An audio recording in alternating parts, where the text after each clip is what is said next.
బ్రిటన్లో రాజకీయ సంక్షోభం ఏర్పడబోతుందా? బ్రిటన్ ప్రధానమంత్రి కిర్ స్టార్మర్ను పదవి నుంచి దించేందుకు కుట్రలు జరుగుతున్నాయంటే అవుననే వార్తలు వస్తున్నాయి. బ్రిటన్ మీడియాలో దీనిపై పెద్ద ఎత్తున దుమారం రేగుతోంది. అధికారంలోకి వచ్చిన కేవలం 18 నెలల్లో లేబర్ పార్టీలో సంక్షోభం ముదురుతుందనే టాక్ వస్తోంది. మరి బ్రిటన్ ప్రధానమంత్రి పదవికి అసలు పెట్టడానికి గల కారణాలేంటో ఈ కథనంలో చూద్దాం.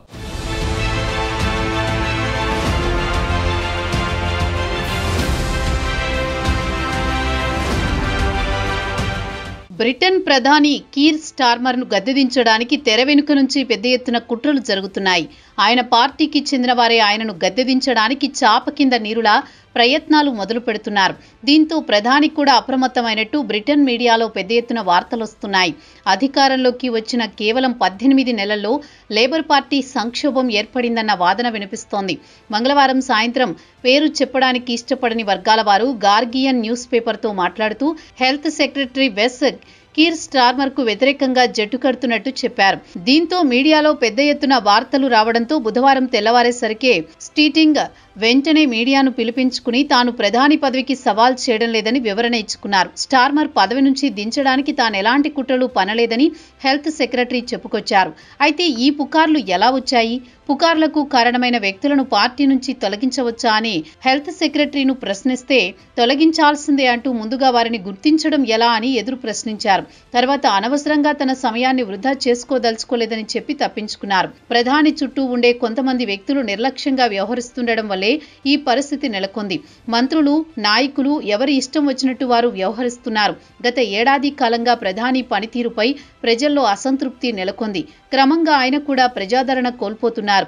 అయితే గత గురువారం ప్రధాని మీడియాతో మాట్లాడుతూ మంత్రులు ఒకరికి వ్యతిరేకంగా ఒకరు పరస్పరం విమర్శలు చేసుకోవడం మానుకోవాలని హెచ్చరించారు. ప్రధాని అధికార నివాసం 10 డౌనింగ్ స్ట్రీట్ నుంచి మీడియాతో మంత్రులు ఒకరిపై ఒకరు విమర్శించుకోవడం మానుకోవాలని, ఇక అలాంటి వాటిని ఎంతమాత్రం సహించరు అని స్టార్మర్ మంత్రులను తీవ్రంగా హెచ్చరించారు.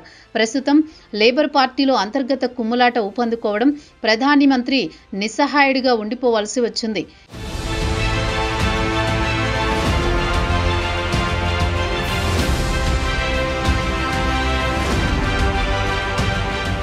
ఇదిలా ఉంటే గత మంగళవారం నాడు జరిగిన పోల్స్టర్ YouGov మొత్తం 4,989 మందిని స్టార్మర్ పాలన గురించి ప్రశ్నిస్తే కేవలం 27% మంది మాత్రమే ఆయనకు అనుకూలంగా ఓటు వేశారు.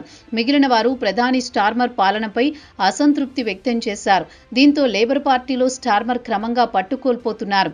మంగళవారం సాయంత్రం స్టార్మర్ సీనియర్ సహచరుడు ఒకరు గార్డియన్ న్యూస్ పేపర్లో మాట్లాడుతూ ప్రధాని పదవి నుంచి తొలగించడానికి ప్రయత్నిస్తే అత్యంత ప్రమాదకరమైన పరిస్థితులు ఏర్పడుతాయని హెచ్చరించారు. పదవీ కాలం కంటే ముందే ఆయనను తొలగిస్తే దేశంలో ఫైనాన్షియల్ మార్కెట్లు, ఉదాహరణకు స్టాక్ మార్కెట్లు భారీగా దెబ్బతింటాయి. అలాగే అంతర్జాతీయ సంబంధాలు దెబ్బతింటాయని హెచ్చరించారు. స్టార్మర్ పదవి నుంచి దిగిపోతే రాబోయే కొన్ని తరాల వరకు లేబర్ పార్టీ అధికారంలోకి రావడం కష్టమేనని ప్రధాని సహచరుడు గార్డియన్కు చెప్పారు. అయితే 10 డౌనింగ్ స్ట్రీట్ వర్గాల సమాచారం ప్రకారం ప్రధానిని గద్దెదించడానికి స్ట్రీటింగ్ కుట్రలు పన్నుతున్నారని తెలుసని, అయితే ప్రధానమంత్రిని గద్దెదించాలనే మంత్రుల్లో ఆయన ఒకరు. అవకాశం వస్తే ప్రధాని పదవి దక్కించుకోవాలని చూస్తున్నారు. కానీ వారిలో ఎవరూ ప్రధానితో నేరుగా ఢీకొనడానికి ముందుకు రావడం లేదని చెబుతున్నారు. అయితే ఆట్మన్ బడ్జెట్ తర్వాత ప్రధాని గద్దెదించడానికి కుట్రలు మరింత పెరిగే అవకాశాలు ఉన్నాయని ఊహాగానాలు వినిపిస్తున్నాయి. ఈ నెల 26 నుంచి పార్లమెంటు సమావేశాలు ప్రారంభం కానున్నాయి. బడ్జెట్లో పన్నులు పెంచితే మాత్రం వచ్చే ఏడాది జరిగే స్థానిక సంస్థల ఎన్నికల్లో లేబర్ పార్టీ విజయ అవకాశాలు దారుణంగా దెబ్బతింటాయని రాజకీయ విశ్లేషకులు అభిప్రాయపడుతున్నారు.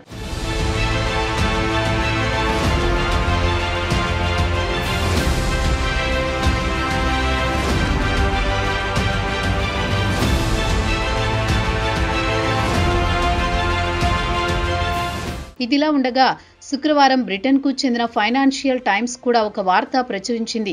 హెల్త్ సెక్రటరీ స్ట్రీటింగ్కు క్రమంగా మద్దతు పెరుగుతోందని స్టార్మర్ కేబినెట్కు చెందిన ఒక మంత్రి చెప్పారని తెలిపింది. అయితే ప్రధాని రేసులో కేవలం స్ట్రీటింగ్ కాకుండా home secretary Shabana Mohammad, energy secretary, మాజీ లేబర్ పార్టీ నాయకుడు ఈడీ మిల్లీబాండ్లు కూడా రేసులో ఉన్నట్టు మీడియాలో పెద్ద ఎత్తున వార్తలు వస్తున్నాయి. ప్రస్తుతం ఉన్న పరిస్థితుల్లో స్టార్మర్ను తప్పించడం కష్టమని Royal Holloway University political professor Nicholas Allen చెప్పారు. లేబర్ పార్టీ నిబంధనల ప్రకారం ప్రధాని సవాలు చేయాలంటే కనీసం 20% మంది ఎంపీల మద్దతు కావాల్సి ఉంటుంది. ఇక పార్టీ విప్ జారీ చేస్తుంది కాబట్టి ఎంపీల మద్దతు లభించడం కష్టమని అల్లెన్ వివరించారు. అయితే స్ట్రీటింగ్ కు ఎంపీల నుంచి మద్దతు లభించడం కష్టమని చెబుతున్నారు. అదీ కాకుండా ఆయన నేరుగా స్టార్మర్ను ప్రధాని పదవి నుంచి దిగిపోవాలని కోరే అవకాశం కూడా లేదు. ఒకవేళ లేబర్ పార్టీ ఆయన పూర్ రేటింగ్ చూపించి ప్రధాని పదవికి రాజీనామా చేయాలని డిమాండ్ చేసినా, లేదా సీనియర్ మంత్రులంతా కలిసి ప్రధాని పదవి నుంచి దిగిపోవాలని డిమాండ్ చేసినా ఆయన చేయవచ్చు. అలాంటి సమయంలో స్ట్రీటింగ్ కు ప్రధాని పదవి దక్కే అవకాశం ఉండొచ్చు, లేదా ఉండకపోవచ్చునని అల్లెన్ వివరించారు. తాజా పరిణామాల నేపథ్యంలో ప్రతిపక్ష కన్జర్వేటివ్ పార్టీ నాయకుడు కెమీ బాడెనోచ్ స్టార్మర్పై విరుచుకుపడ్డారు. పార్టీపై అతనికి పట్టు లేదని, అత్యంత బలహీనమైన ప్రధాని అని విమర్శించారు. ఆయన తన సొంత కేబినెట్ మంత్రులతో యుద్ధం చేయాల్సి వస్తోందని ఎద్దేవా చేశారు. బడ్జెట్కు 2 వారాల ముందు పార్టీలో హై డ్రామా కొనసాగుతోంది. ఆయన ప్రభుత్వంపై పట్టు కోల్పోయిన బ్రిటిష్ ప్రజలకు ఆయనపై నమ్మకం పోయిందని ఆమె అన్నారు. ఆమె బీబీసీకి ఇచ్చిన ఇంటర్వ్యూలో 10 డౌనింగ్ స్ట్రీట్ను ప్రధానితో పాటు ఆయన మంత్రులు ఒకరిపై ఒకరు కుట్రలు పన్నడానికి అడ్డాగా చేసుకున్నారని ప్రతిపక్ష నాయకురాలు మండిపడ్డారు.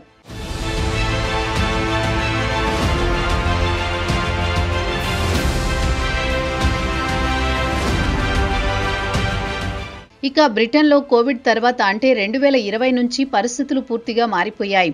బ్రిటన్ ప్రధానిగా ఉన్న బోరిస్ జాన్సన్పై లెక్కలేనన్ని ఆరోపణలు వచ్చాయి. కోవిడ్ సమయంలో ఆయన తన అధికార నివాసం 10 డౌనింగ్ స్ట్రీట్లో మిత్రులతో కలిసి మందు పార్టీలు చేసుకోవడం పెను దుమారాన్ని రేపింది.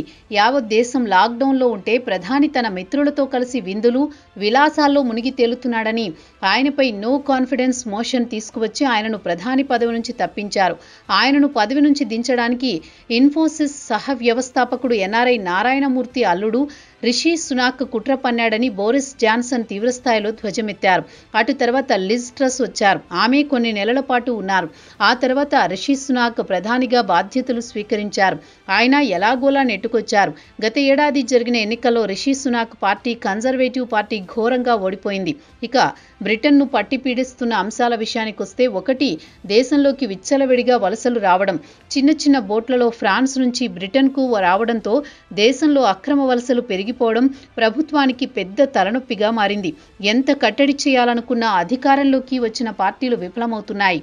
ఇక రెండో అంశం దేశ ఆర్థిక వ్యవస్థ. స్టార్మర్ అధికారంలోకి వచ్చిన తర్వాత దేశ జీడీపీ పెరగలేదు. నేషనల్ స్టాటిస్టిక్ గణాంకాలను గురువారం విడుదల చేసింది.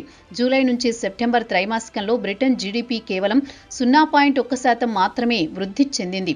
అదే ఏడాది ఏప్రిల్ నుంచి జూలై త్రైమాసికంలో జీడీపీ వృద్ధి రేటు 0.3%గా నమోదైంది.